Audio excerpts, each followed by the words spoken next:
is August 7th, 2013. We are at Mount St. Mary's University in Maryland with their current and GSC's former president, Thomas H. Powell. Nice to have you here, Jason. Well, thank you very much. Thank you. Could you, what's your full name, sir? It's Thomas Hennessy Powell. Okay. Thomas H. All right. And when and where were you born? I was born in 1953 in New York on Long Island in a town called Rockville Center. Spent my early days there and went to high school there, and then for my undergraduate I went to the University of Alaska in Fairbanks. My wife and I got married early and we both went up there together, and we actually homesteaded up there. And we spent 3.5 wonderful years at the University of Alaska. Okay. Is that where you ended up getting your master's? No, I got my master's degree from Montana State University in Billings, which after a while after I got my doctorate, I ended up going back to my alma mater to be the dean of the College of Education at Montana State. And I'll be there actually in about 2 weeks to give a talk. So Oh, okay. And where did you get your doctorate? got my doctorate at Vanderbilt University, the George Peabody School of Education at Vanderbilt University in Nashville, Tennessee. Okay. All right. Well, let's talk about some of your early work experience. I guess you mentioned it just now. Well, yeah, right after I got my doctorate, I went to the University of Connecticut, and I was a professor there for seven years in the field of disabilities. And while I was there, I had the wonderful opportunity to start what is now called the Center of Excellence on Disabilities, a federally funded program that every state has one of these, and Connecticut did not. And I was asked to develop the grant program and to lead that program. Is still going on right now, and we just loved our time at the University of Alaska. But I wanted to be in academic administration, and typically in academic administration, it's not unlike the military. The road up and out is the same. And so my alma mater had called me, the provost there, and asked me if I'd consider being the dean at my alma mater, which I was very happy to do, and spent 5 years back at Montana State University. And then from there, I became the dean at Winthrop University in South Carolina. And then from there, I had one of the best experiences of my life. I was voted in as the president of Glenville State College, and that has been a highlight of my career. Okay. Stepping back just a bit, your interest in special needs and disability services, could you elaborate some on how that came together? And Yeah. In my early part of my career, I wanted to be a physician, but a lot of things changed in my life and in my academic career, and decided I would devote most of my time to people with disabilities. My wife and I have a son who has autism and intellectual disability as well. And through a lot of our interaction with him, we've devoted more and more time, and that's what I have my doctorate in the field of disabilities, primarily around people with very severe, very significant disabilities. And that's where I've spent most of my time. I still do clinics around the country, do a lot of workshops for family members, particularly fathers, just on that whole issue of what does it mean to have a disability. Part of that issue has also been how do we provide inclusive environments for people with disabilities. I think one of the problems that we have in the country is that for too long people with disabilities have been either shunned or sheltered away. Well-meaning, all well-meaning approaches, but it really has not helped them in the same manner of being fully vested with families and in schools and in communities, and that's where I spend a lot of my time doing. Right here in the president's office, we have people with disabilities. When I was the president of Glenville, we had people with disabilities working right in the president's office, and always made a big difference to me and hopefully to them. And you're published quite. I mean, you were published at one point several times. I still write. I still write okay. On disabilities. Right now, I just finished a chapter that just came out on church communities and people with disabilities and how important church communities are in helping to welcome and include people with disabilities. The other work that I'm doing right now in terms of my own scholarship and writing is on people with disabilities in the criminal justice system, people who get trouble with the law, and just finished a chapter on the death penalty and people with disabilities. We still have too many people with disabilities that are incarcerated. Not that they shouldn't be punished, not that they shouldn't pay for any misdeeds or crimes that they've committed, but how does that, pardon me, and that's why you edit.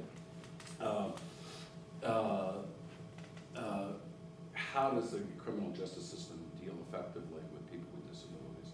That's what I'm spending a fair amount of my time doing right now. Okay. Is there anything you'd like to say on how, being here now at Mount St. Mary's, is there anything you'd like to say how your work or your experiences with your son or anything has influenced your faith? Oh, I think what it has done for us is has deepened our faith life in so many ways, not only for my wife and I, but I think for our entire family. When you get into those real critical issues, when you deal with our son with disabilities, it's the meaning of life, and why are we all here, and are we living for a greater purpose? I think it also, Mount St. Mary's, as you know, is the second oldest Catholic university in America, and part of that, I think, good Catholic people of any religious faith are continuing to question, to really review what do they believe, and why do they believe that. And I think I would hope that, and I think in retrospect, Nick's presence in our family and what he's taught me has helped me to live a better life. The other thing I would say is I always say to the students here and our faculty that when you get Jesus' message down to two things, it was love and inclusion. And if we could just do that with people with disabilities, we do that with anybody. We could love them, we can include them in our life would be better. All right. Well, let's move on to what you mentioned, your arrival at GSC. You had been at Winthrop? I was at Winthrop as the Dean of the College of Education there, and I knew I wanted to move forward, and the position at Glenville was open, and I applied, and lo and behold, I got selected for a whole series of interviews. And Jason, if you remember back then, the organization of the state college system in West Virginia was a bit different, and so the hiring board was the state board, and so I spent a fair amount of my time in Charleston, even before I went to the Glenville campus. Although what many people did not know is my wife and I took 2 trips to Glenville just to check it out, and we kicked around with our blue jeans on and made sure that this was going to be a good fit well before I was even a finalist for the presidency. We tried to get to know the community and some of the people there, not even telling them that we were applying. And then I was very, very fortunate to have been selected as the president. Okay, so that would have been the West Virginia 4-year college system board of directors at that time. Right, and Cliff Trum, who still lives in West Virginia, was the chancellor at that time. So at that time, the presidents reported to the board and the chancellor of that system. Okay. Let's talk a little bit about those 2 visits that you made. Yeah.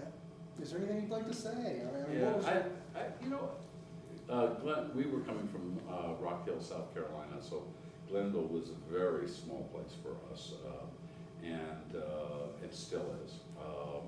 But we actually fell in love with a number of the people that we met. We met a lot of students, and trying to sort out, is this the type of place that I would be happy being president of an institution, that I think I could make some sort of an impact on the campus. And we, both my wife and I said, this would be a wonderful place. At that time, we also had children that were getting ready for high school, and so taking a look at the schools was important to us. The pre-visits in our mind were so critical because it is very time consuming and expensive for all parties, not just the state board, but for us to go through a job application for a presidency if you're not really serious about it. So we wanted to make sure we were absolutely serious. It also helped me a lot that I could speak with some clarity, that I knew where the downtown was, I knew what the political structures are, and I had some sense of campus before I was a finalist and candidate. Okay. How did you view, and eventually you got down to 3 candidates, I believe, I think. I wasn't involved in that part of it, so I don't know how many candidates, but. Did you have any opinion, or did you view your chances at the job anyway up until? No, the board did not have a search firm. Allison Adler, who was the chief assistant to the chancellor, she actually ran the search. And, everybody was encouraging, but I assumed they were encouraging all of the candidates, and I just got the nod. So I don't know the other candidates, but we were just pleased. And typically you wouldn't know them. When I got this position, I didn't know who the other candidates were either, and all the better. Okay. As you mentioned before we'd actually started the interview, this kind of hits on that. When did you become aware of GSE's problems? Was it right away? Well, problems, I would more look at them as being challenges of how GSE, first of all, the state board was very clear with me about some of the recent history, and in many ways I benefited from following Bill Simmons, and certainly Bruce Black was the interim for 9 months before I arrived. But Bill had a long tenure there, and I happen to be a big believer in term limits. One of the reasons why I'm going to serve 11 years here and then call it quits. I think institutions benefit from a change, regular and planned changes of leadership. I think presidents should come and go from the faculty and should return to teaching. That's why many of us have gotten our PhDs, not to be full-time administrators forever, but to teach and be part of the academy. So you have a history there of having a very long-serving president. The president's home wasn't lived in. And then on top of that, there was a lot of turmoil in the state at that time about what are we doing with higher education, lots of people looking at higher education. So all that was coming to bear. So I viewed them as challenges rather than, okay, can I do this job? Can I help sort out? Because I clearly saw, and I still see, the absolute need for Glenville State College in the state of West Virginia and how great it can be. Now, I will tell you, on the way home, after they had made the campus announcement, Irene and I were there, and we were driving back to South Carolina, and I remember it was a terribly rainy day. And when we hit Braxton County, a reporter had called me on the phone, on my car phone, and of course I answered it, and she said, well, what are you going to do about the Title IX lawsuit that's been filed against the Glenville? And I said, oh my goodness, nobody told me about any of that. But one of the real challenges that had to be faced right away is that we were under sanctions from Title IX and the Office of Civil Rights. And that took me, out of my 4 years, 3 years of lots and lots of work to get us out of that pickle. The whole basis of that suit against the university at Glenville State was that Glenville was not paying attention to women's sports as much as it was men's. There, but for the grace of God, could go any number of institutions, especially institutions that have football, because there's nothing comparable on the Was it women's related side. to numbers or number of? It was number of related individuals?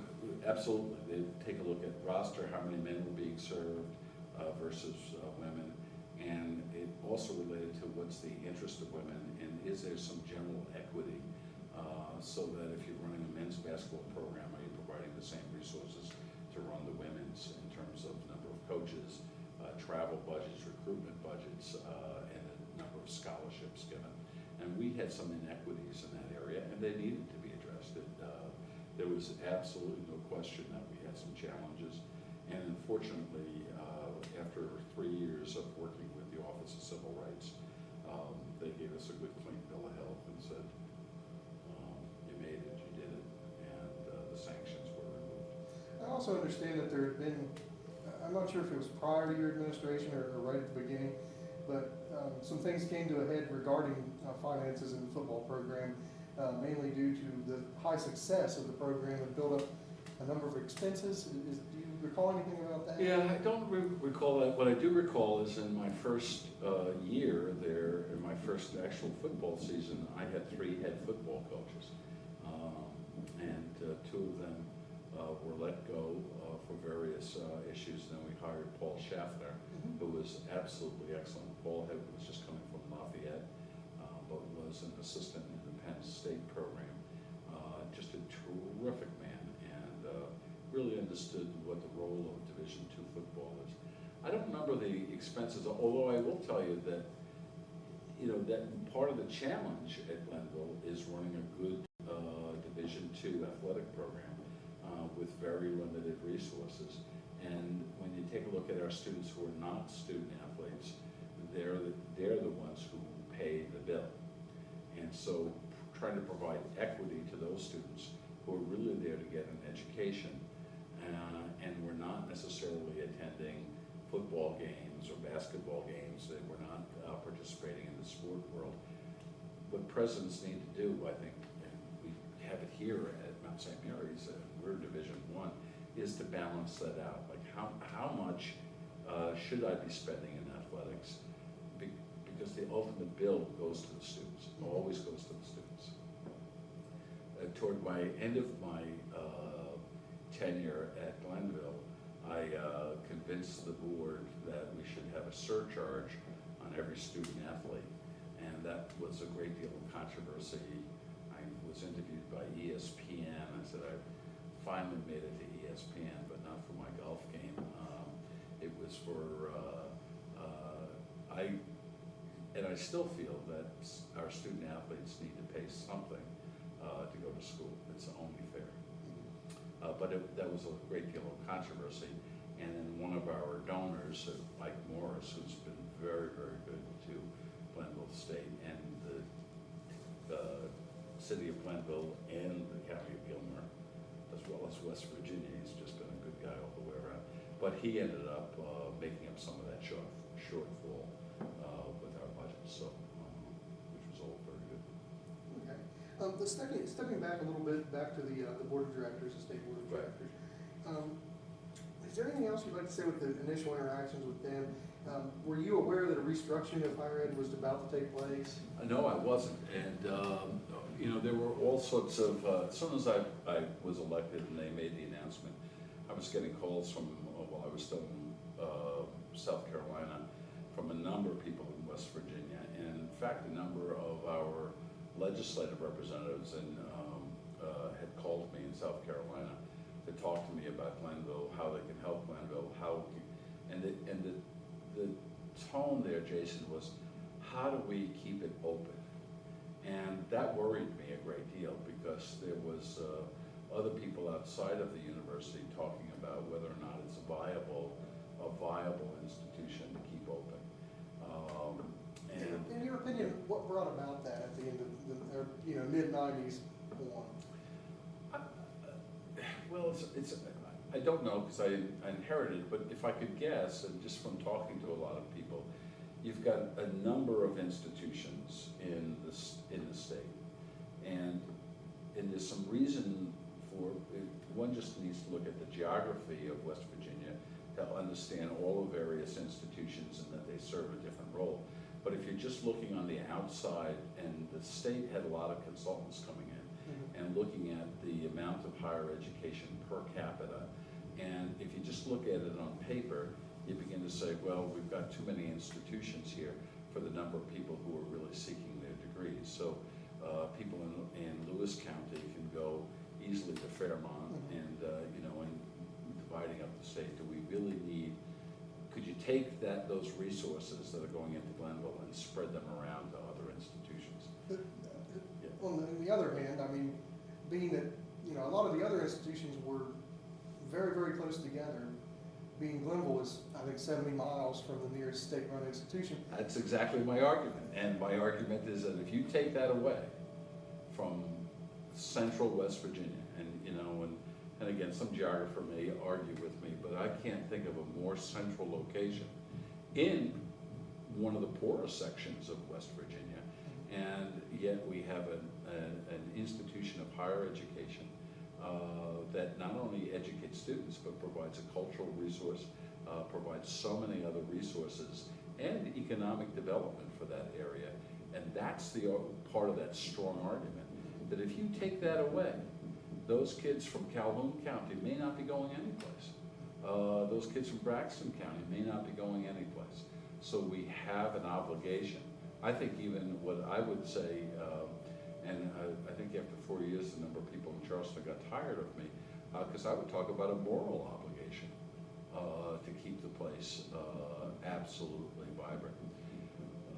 Sadly, that fell on a number of deaf ears in Charleston, and people who had never visited Gilmer County, much less Glenville. People said that as soon as the prison opened in Gilmer County, that there would go to college, because that would take care of the economic development. Everybody could get jobs instead of at the college at the prison.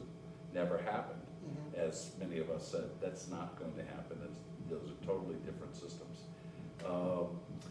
The one person, after spending lots of time in Washington, D.C., who really championed the cause and understood clearly was our Congressman, Alan Mollahan. The Congressman worked diligently with me, and I, to this day, thank the Congressman. I think the Congressman is probably chiefly responsible for making sure the doors stayed open. And he not only worked in Washington, he was down with me in Charleston to make the case about Glenville State College. So we all owe Congressman Mollahan a great debt of gratitude.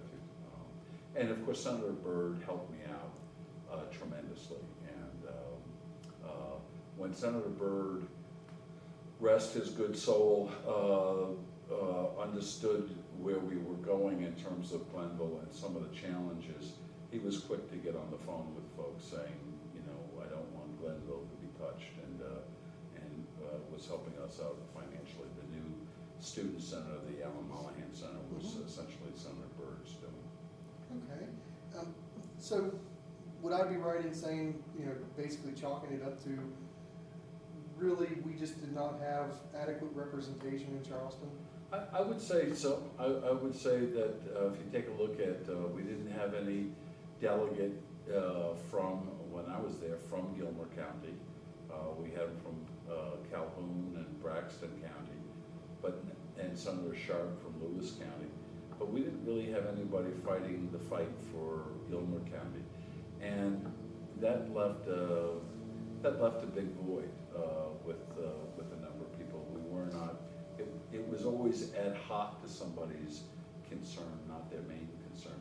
I think the last major delegate, people that we still stay in contact with, Marge and Billy Burke, who were just very good, and both of them were very powerful forces in Charleston, did a lot for the college. Why I built the Marge and Billy Burke area up at the library to pay a tribute to them, because their influence in Charleston was absolutely essential. You have that combined with then what's every place we go, and this was important to me as the president, we needed to leave a very good taste in everybody's mouth. The look of the college, how we presented ourselves, how the campus looked when people arrived, was everything up to snuff? Did we look like a college campus? And so we spent a lot of time over that first year making sure that at least the physical appearance of the college was second to none. So that when people came, they said, oh, I had no idea that it was like this. I will also tell you that I got a fair amount of support from the journalist in Charleston, and Tara Tuckweiler in particular was the reporter, and she did a number of stories about the importance of Glenville that got statewide attention, and that was very good. A lot of support also from the other college presidents in West Virginia who understood the struggle that we had. From what I can see through some of the archival materials and whatnot, almost initially you were making a push to get the idea out, or not the idea, but just to express to West Virginia how funding was being done. Was there anything you'd like to say about that as far as per student funding?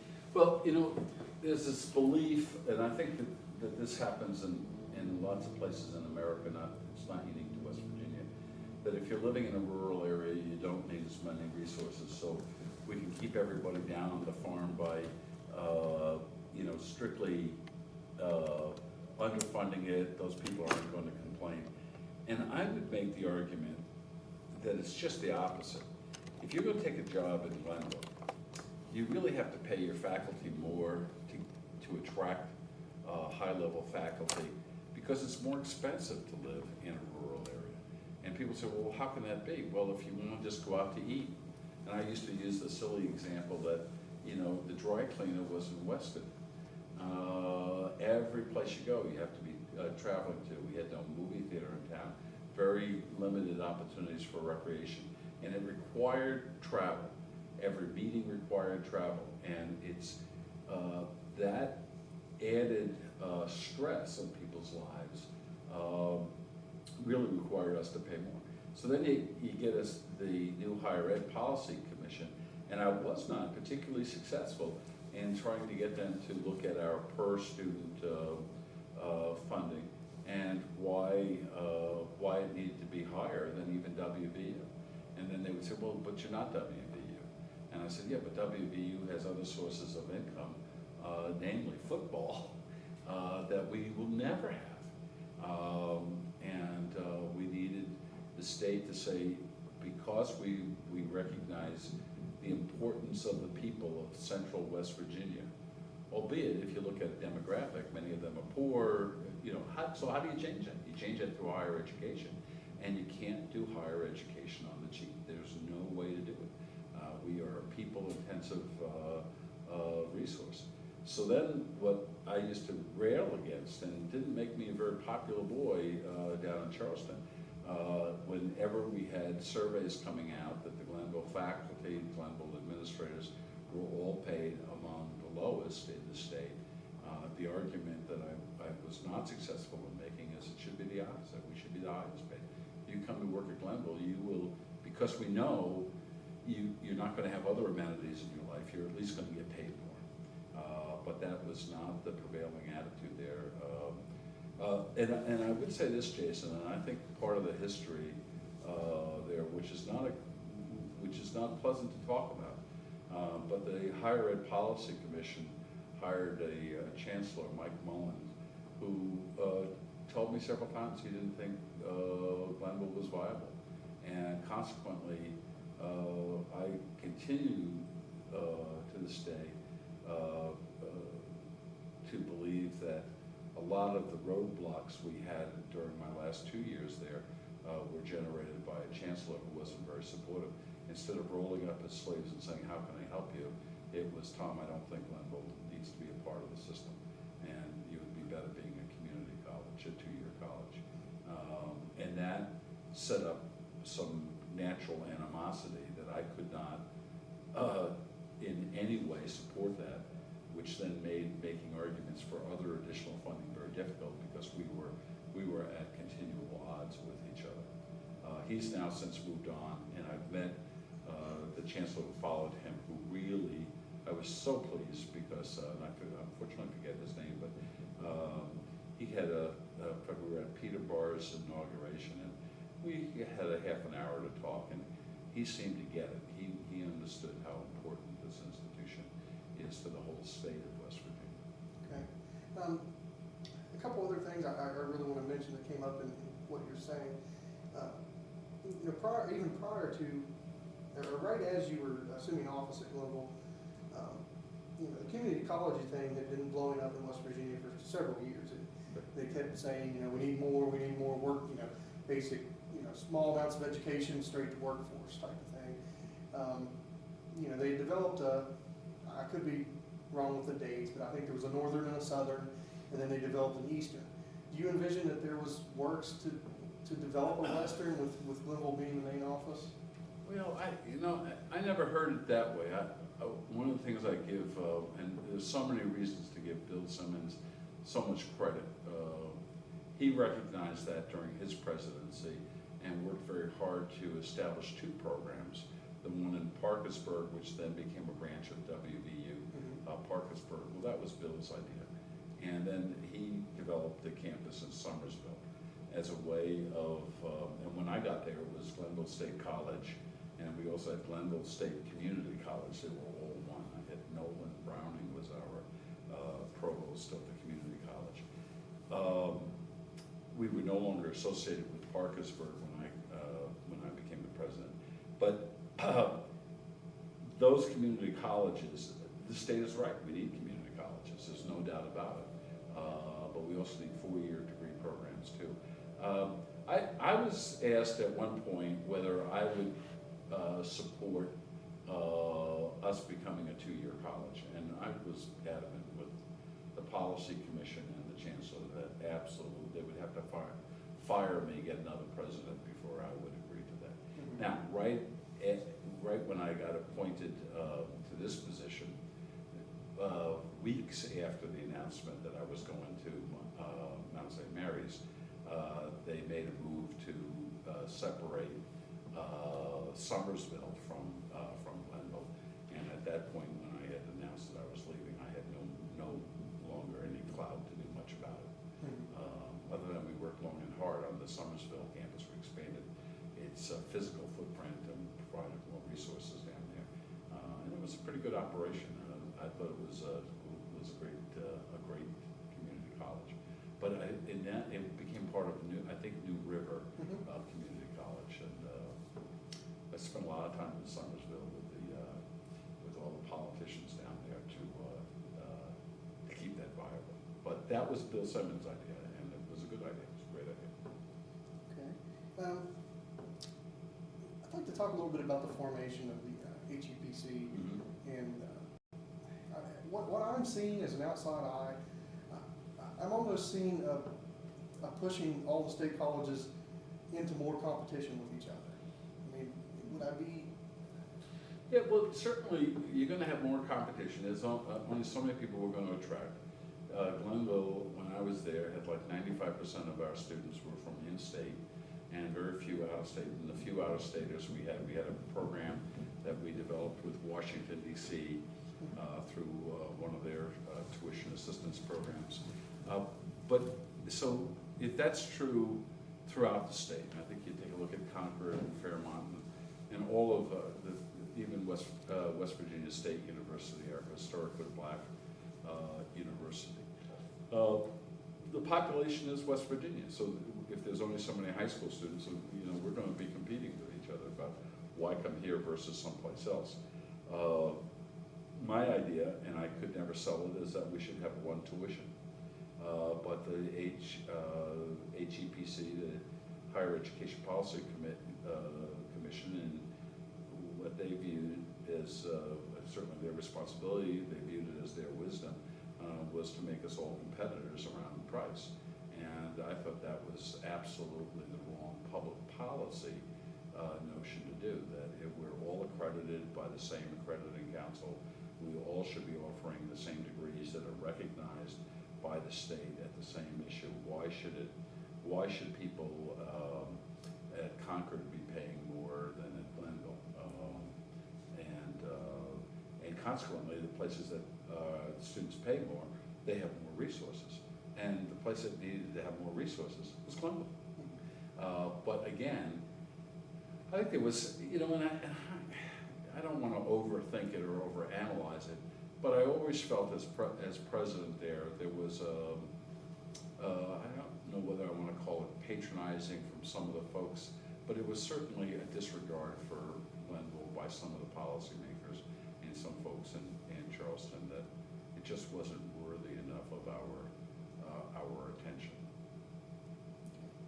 I mean, as you said before, so about the regional, just the whole regional aspect of Glenville. I mean, it was basically developed to serve the region, Sure. years and years ago. It was a teachers' college, Glenville Normal College, and you take a look at those roots. One of the things that I learned, Jason, not being a West Virginian, and so for years I looked at West Virginia maps, and they're all flat maps. And then you get to the state, and then you realize, there's some reasons, and all you have to do is look at the topography of that. Taking the drive from Glenville to Weston, you're up and down a lot of hills every place you go. And so you think back in 1872 when colleges are being formed, it's hard to get around, it's a new state formed out of the Civil War. There's some reason for that. And as much as we've done great things in highways, the reality is that people live in those communities, and those communities become their lifeblood, and we need to be supporting them. And how do you do that with institutions of higher ed? Now, every county can't have its own college. It's just not possible. But if you take a look regionally, and for Central West Virginia, Glenville is its college, and that's why and I take a look at the leadership that Dr. Barr has provided from a distance now, and I think I might have written in this history that we're so blessed that our son-in-law is a Glenville native, and his family still lives there, so we see the Johnsons on a regular basis, and occasionally we'll get back to Glenville. I just see the great work that Peter has done in really launching the next level of excellence for the institution and keeping it not only viable but vibrant at the same time. And so he's will probably, in my estimation, go down as one of the top 5 great presidents of the institution.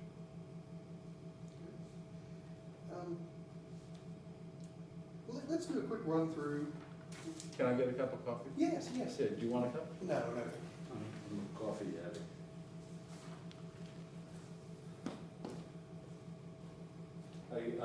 Bob Hardman just wrote me a note.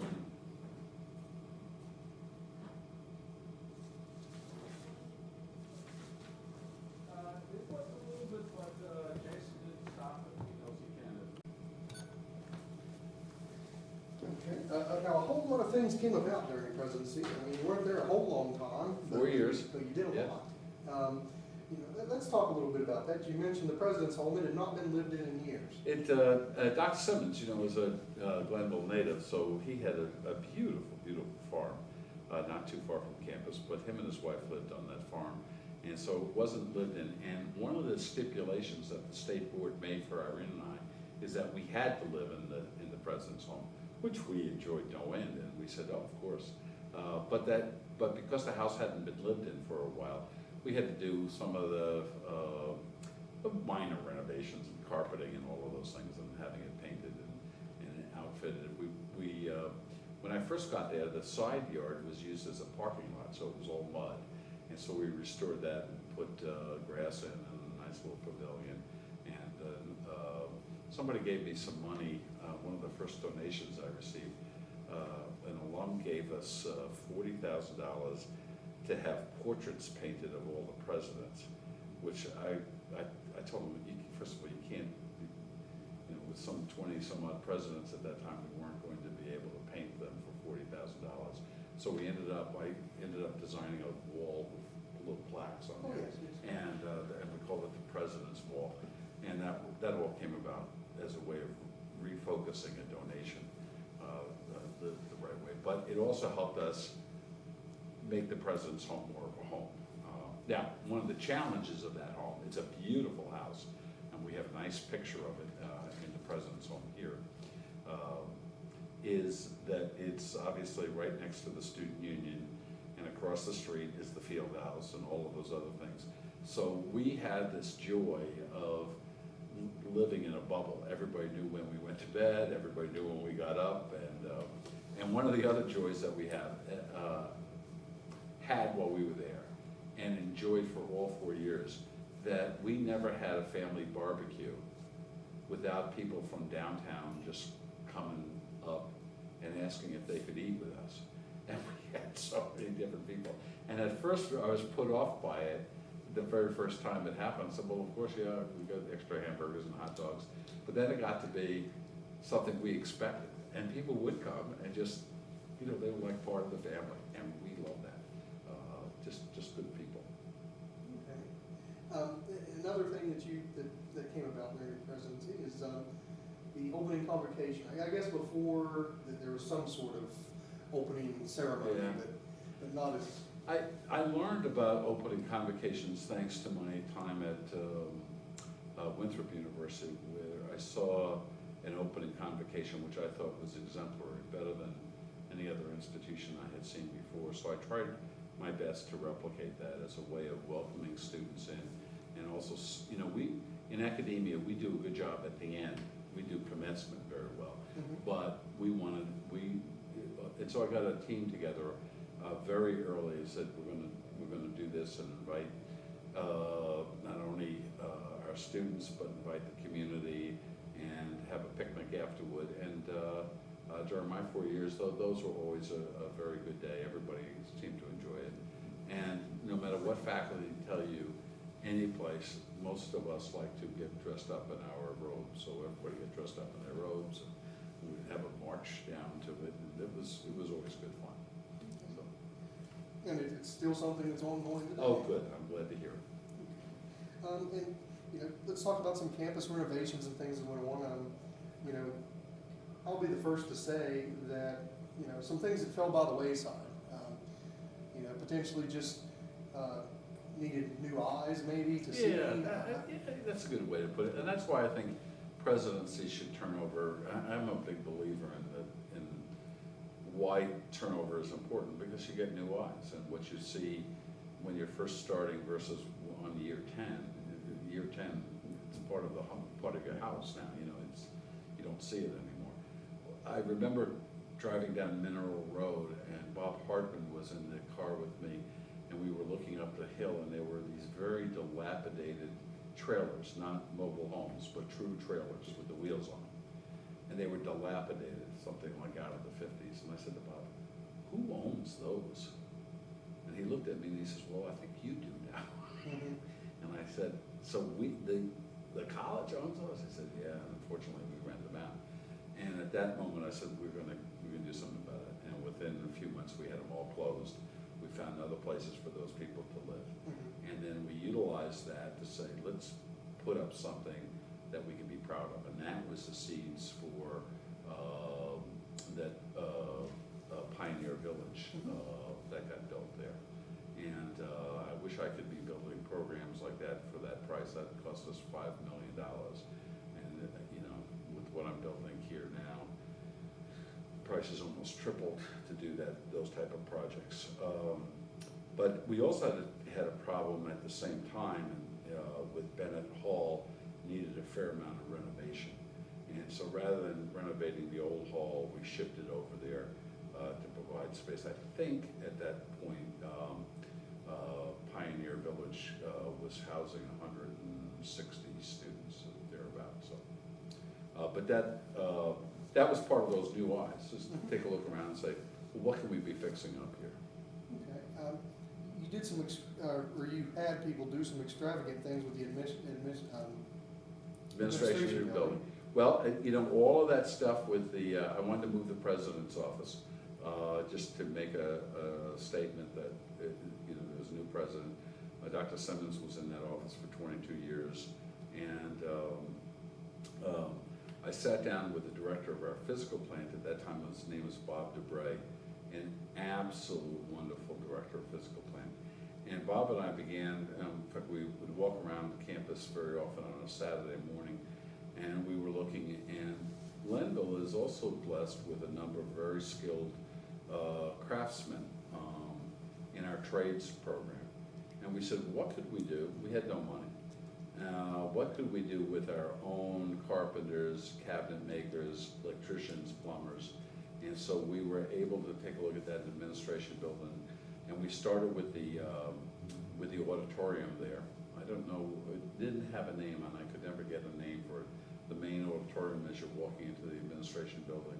They just call it the President's Auditorium. Oh, do they really? Yeah. It didn't have a name there, but it was a mess. The seats were broken, curtain was torn, it was terrible. And so I said, well, could our folks do it? And our folks didn't. They totally renovated it. They renovated the first floor, and then we moved them up on the second floor to start doing each and every classroom, getting rid of the broken window shades. We actually had a few broken windows when I got there in classrooms, and just saying we're not going to have broken anything. And we want to also be respectful of our students. They shouldn't be sitting in old wooden chairs from the 1960s. And the good news is we didn't have to contract it out with anybody. Our own people did it, and they took great pride in it. And I'll tell you, you take a look at the craftsmen that were there when I was there, and second to none, very, very skilled. They would also, they liked the challenge, so I would run across a picture or be at another campus and see something and take a picture of it, and they'd build it for me. They were that good, and so I was really fortunate to have a talented physical plant staff. And I'll say, I don't usually like to stress opinions, but in these interviews, but I'll say I came to Glenville pretty much right after a lot of these, these things have taken place. So I benefited greatly from those renovations. Good. Okay. Another thing was improved campus signage. I believe beforehand it was basically Kind just of tough hit and to miss. Yes. And so we decided that part of the campus is to have, we started with a campus master plan and said, okay, there's gotta be some standards for our colors and little things, Jason. When I got there were 15 different types of letterhead and how people used there wasn't a consistent use of the logo and all of those other things. And so we put together a style manual. We started to say, if signs are gonna be put up, this is what they're gonna look like. Here's how we're gonna go about it. And make the campus look like a campus. And so people would say, well, which campus are you trying to look like? And I said, William and Mary, how's that? And then everybody, William and Mary, well, we're not. And I said, why not? Why can't we be? And everyone began to start to say, well, maybe we can. No, we're not going to be William and Mary. But why not at least strive to be the very best? And so, and as you well know, and you know this from your time in communication, everybody has to blow the same trumpet. You've got to have the same, it has to look like it's a team coming together. I wouldn't expect a football team where everybody can wear their own uniform, no.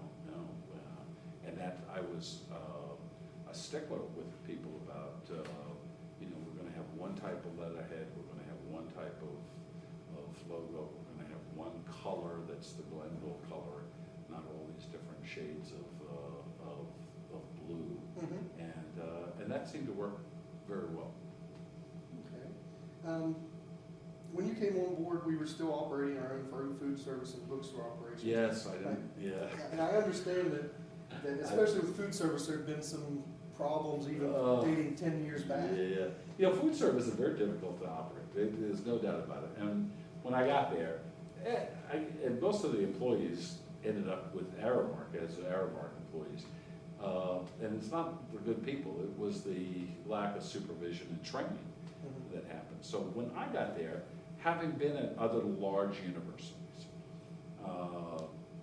and having a lot of different experiences, and I think that's another good reason of having presidents sometimes come from the outside, not always, but sometimes from the outside, you just have new information. And starting to say, well, students are going to pay a lot of money for food. We're going to have to, and we should also be making some money off of catering. We would never cater anything when I got there. And now we cater weddings, and we do this and that and everything else. So we did a bidding issue. I remember we had 3 major contractors that came in and bid on it, and Aramark had the winning bid. And so we ended up giving them the contract. And they did a very, very good job of getting in. They do our food service here. and they've got the national ability to help supplement what local people know how to do. They're actually widespread. Very widespread, and they're a national company, if not international, and they are just a terrific place. Now, because I'm only sitting 5 hours away from Glenville right now, the regional people who take care of us here at the mountain also take care of Glenville, so they'll also tell me what's going on with Glenville, and they know that I started that contract there. Now, the bookstore was a whole different issue. The bookstore was being run very well by Deb Nagy, and if you see Deb, tell her I said hello. Deb is, I had the world of respect for Deb Nagy. But there's a nuance, or was a nuance, in the state legislature, in state law, that said if you made any money from your bookstore, you could only spend it on your bookstore. Mm-hmm. So we were making money on our bookstore, but I wasn't allowed to spend it on other things. I finally got, some exception to that. Bob Hartman and I worked to get some exception to that law at that time, so we could use it for some of the other campus improvements. But most of the other colleges, I had asked them how they got around that, and they all said that it's not a problem if you contract, because now you're doing a straight contract. They pay you a fee, and then you can use the fee however you want, rather than running it yourself. And so we ended up doing that. We did a bidding process, and Well, they supply the campus with a percentage, and then that percentage can be used for anything. anything, it's unrestricted money, and they usually pay like what we have here, we were Barnes and Noble here, they pay us rent and then a percentage of their sales, and we can use it however we want. The bookstore was not as successful in that the first group that we selected was the same one that was being used by Wesleyan, in Buchanan, is it Wesleyan? Yes, yes. And then right after they opened up the Glenville program, the company went bankrupt. So Bob Hardman and I had to sort that out, and that was a mess. But ultimately, I understood that Follett is now running it, and hopefully it's doing well. But it was not the same issue as the food service. That was more of a nuance of state law. Okay. Let's talk, I'm sorry to take so much of your time, sir. No, that's fine. Let's talk about a couple of the historical type things that you initiated or helped to get going. One being the archives, the other being the Athletic Hall of Fame. Yes. Well, the Athletic Hall of Fame, I thought, was a deficiency we should have had. Glenville has this very proud athletic tradition that goes back to the early 1900s, and recognizing our folks. So I put together a committee, we designed it, and then we had the first induction. And as crazy as this sounds to me now, I think the first induction, we inducted about 20, just to kind of make up for the plan was always to induct like 3 or 4 years of it.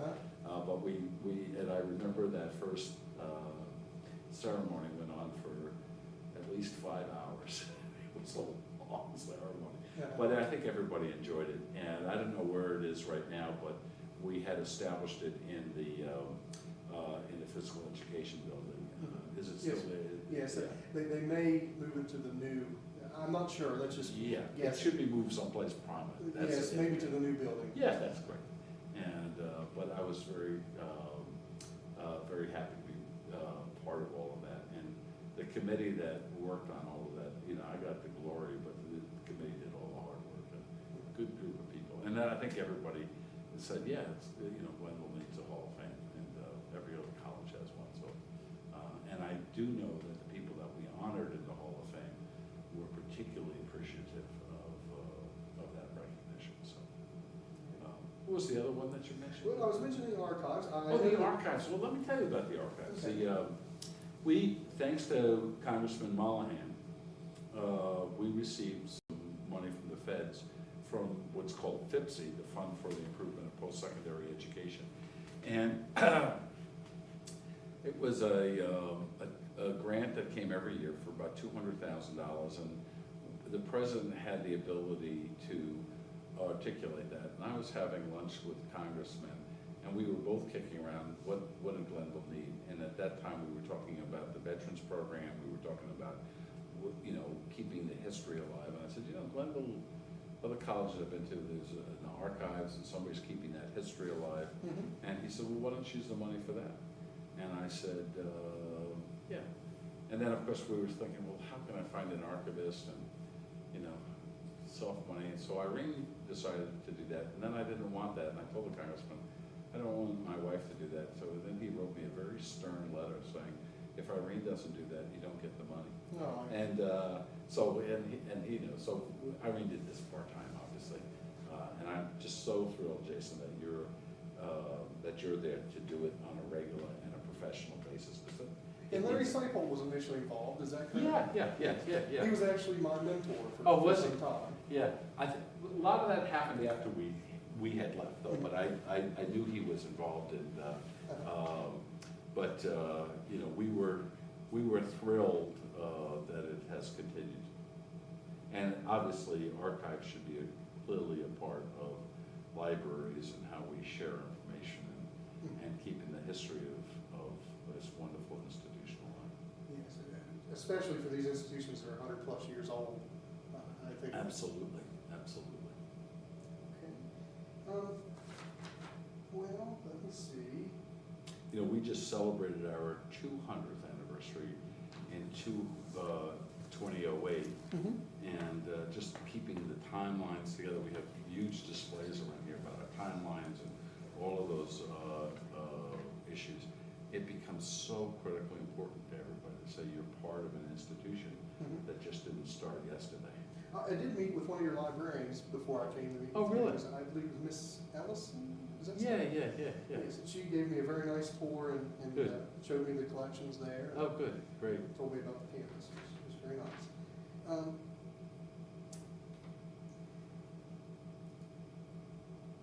You know, most of the things that I had written down, you actually brought up. Or tried to answer those other things. I would just say, you know, out of all the things I've done, I think Glenville was probably one of the most significant things in my life. And certainly, if you talk to my daughter, it was that we moved there because she found her husband there, and they're just a wonderful family. And you know, despite the challenges there, it was also having some perspective on the place right now. It is just an absolute gem in higher education. Now, I wish I was president there now, that I have more experience, because I think I'd be better equipped to deal with some of the folks in Charleston. But from what I understand, it's not as contentious. Some of the people in Glenville have told me it's not quite as contentious as it was during that time. But some of that is just part of that history, you know. Higher ed was kind of in a free fall at that time, and people were trying to figure it out. So. Okay, I'm not gonna ask you to comment too much on advice for Dr. Parr, because I know usually you guys don't like to do that. Well, let me give you some advice for Dr. Parr. Peter, keep on doing what you're doing. You're doing a great job. He's a great president, and as I said, I think, you know, if you ask me, once you ask me who I think was one of the best presidents. Who was the best president? Who was one of the best? Well, the best president that I knew was Harry Heflin, and Harry and I and his wife Dora got to be very good friends, and that's why one of the last things I did was put together that garden for the First Ladies, the Dora Heflin Garden. And we became great friends and fans at the same time of Harry and Dora.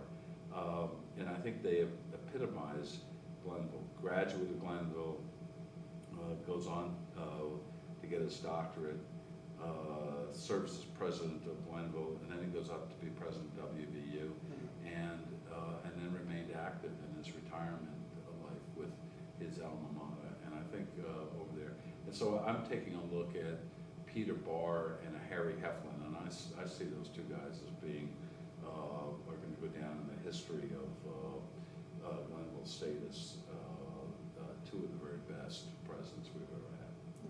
Okay. How about future presidents? What about the next one that comes in after Dr. Well, I'm sure she's going to be very good.